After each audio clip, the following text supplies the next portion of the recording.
Hello दोस्तों, fifth episode में आपका स्वागत है। तो पिछले वीडियो में हमने बात किया था नेस्टिंग के बारे में। इस वीडियो में हम एक और कूल फीचर के बारे में बात करेंगे सैस का, और वो है मिक्सिन। तो मैं आपको बता दूं कि ये मिक्सिन है क्या। मिक्सिन हमें जनरली ये सजेस्ट करते हैं कि हम खुद को रिपीट ना करें। मिक्सिन एक ब्लॉक ऑफ कोड है जो कि कुछ CSS स्टाइल को ग्रुप कर देता है, और वो हमें प्रोवाइड करता है कि हम उस ब्लॉक को बार बार हर जगह पे यूज करें जहां जहां हमें जरूरत है। ये भी एक तरह का वेरिएबल ही है, लेकिन ये और ज्यादा पावरफुल है, क्योंकि वेरिएबल हमें सिर्फ एक ही स्टाइल यूज करने देता है, लेकिन मिक्सिन हमें बंच ऑफ स्टाइल्स प्रोवाइड करता है जो कि हम बार बार यूज कर सकते हैं जहां जहां हमें जरूरत है। ओके, तो हम अपने कोड में वापस आ जाते हैं और शुरू करते हैं अपना मिक्सिन बनाने का प्रोसेस। तो जैसे कि आप देख सकते हैं, यहाँ पे बैनर में और फुटर में कुछ सेम तरह का स्टाइल्स यूज हुए हैं, जैसे कि कलर, सेकेंडरी और यहाँ पे टेक्स्ट अलाइन सेंटर।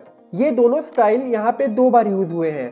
तो हम इसका एक्चुअली एक मिक्सिन बना सकते हैं ताकि इसे हम 2 बार यूज ना करें, सिर्फ एक ही बार यूज करें। तो जनरली हम इसका एक मिक्सिन बना सकते हैं। तो मिक्सिन बनाने के लिए हम यहाँ पे @ देंगे और यहाँ पे लिखेंगे मिक्सिन, और फिर हमें मिक्सिन का एक नाम देना है। तो मैं यहाँ पे दे देता हूँ हेडिंग स्टाइल, और यहाँ पे हमें करली ब्रेसेस ओपन करने हैं। जैसे कि मैंने आपको पहले बताया था कि यहाँ पे ये दोनों स्टाइल 2 बार यूज हो रहा है, तो एक्चुअली में हम इसे यहाँ से कट करके यहाँ मिक्सिन के अंदर पेस्ट कर देते हैं, और यहाँ से हम इसे भी डिलीट कर देते हैं। अब हमें यहाँ पे और यहाँ पे दोनों जगह पे इस मिक्सिंग को इंक्लूड कर लेना है, यानी कि इसे यूज करना है। तो इसके लिए हम सिंपली @ देंगे और यहाँ पे लिखेंगे इंक्लूड, और सिंपली हम मिक्सिंग का नाम दे देंगे जो कि हमारा नाम है हेडिंग स्टाइल्स।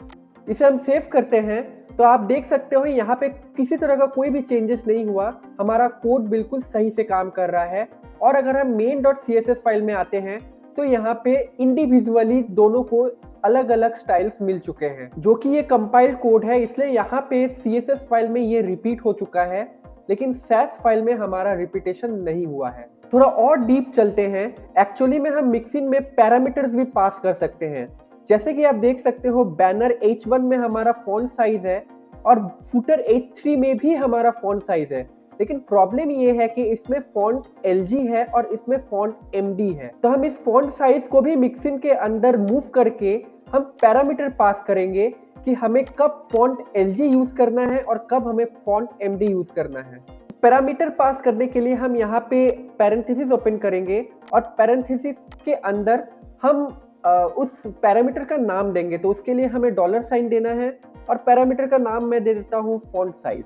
हमें सिंपली यहाँ पे अब एक स्टाइल डिफाइन करना है फॉन्ट साइज, और यहाँ पे हमने जो पैरामीटर यहाँ पे एक्सेप्ट कर रहे हैं वो हमें यहाँ पे डिफाइन कर देना है। तो अब हम यहाँ से इन फॉन्ट साइज स्टाइल्स को हटा देते हैं, और यहाँ पे हम जो मिक्सिंग इंक्लूड कर रहे हैं यहाँ पे हम जनरली पैरामीटर को पास करेंगे। तो इसके लिए हम पैरेंथेसिस के अंदर, आपको याद होगा बैनर H1 में हमारा फॉन्ट LG था, तो मैं सिंपली $साइन देके फॉन्ट LG को भेज दूंगा।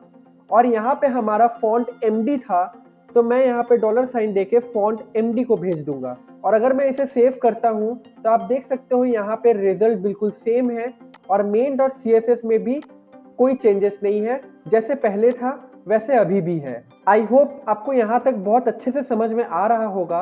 तो थोड़ा और डीप में चलते हैं। एक्चुअली हम जो पैरामीटर पास करते हैं मिक्सिंग में, वहाँ पे हम डिफॉल्ट वैल्यू भी डिफाइन कर सकते हैं। जैसे कि फॉर एग्जांपल इस हेडिंग स्टाइल में हम फॉन्ट साइज को एज ए पैरामीटर एक्सेप्ट कर रहे हैं, और यहाँ पे अगर मैं एक डिफॉल्ट वैल्यू दे देता हूँ 50px, तो एक्चुअली में होगा ये कि ये font size 50px automatically they देगा अगर हम कोई पैरामीटर भेजेंगे ही नहीं। फॉर एग्जांपल यहाँ से हम इस फॉन्ट MD को भेजना ही बंद कर देते हैं, या भेजते ही नहीं है, तो मैं इसे यहाँ से हटा देता हूँ।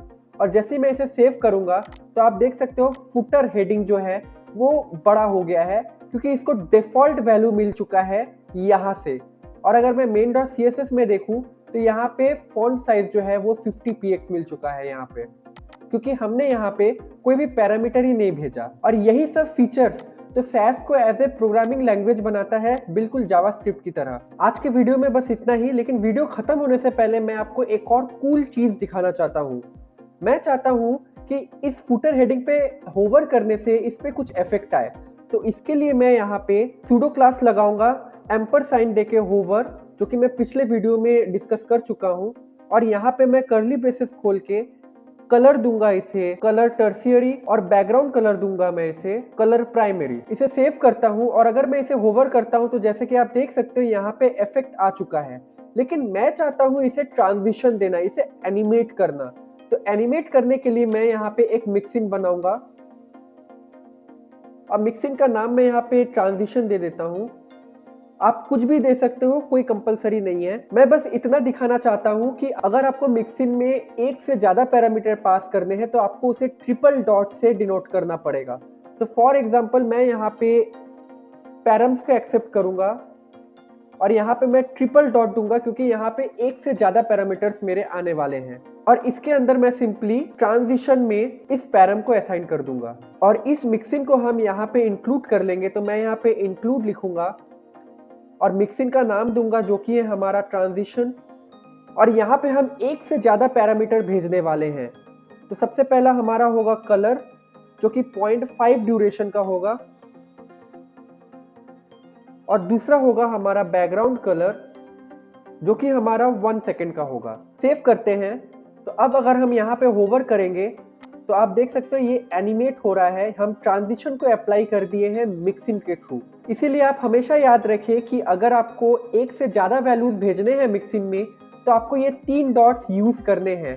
अगर आप ये 3 डॉट्स नहीं यूज करते हो और मैं सेव करता हूं तो आपको यहाँ पे कुछ एरर्स नजर आएंगे। तो हमेशा याद रखें अगर एक से ज्यादा पैरामीटर्स आपको भेजने हैं तो आपको ये 3 डॉट्स यहाँ पे यूज करने ही पड़ेंगे। आज के वीडियो में बस इतना ही, मिलते हैं अगले वीडियो में।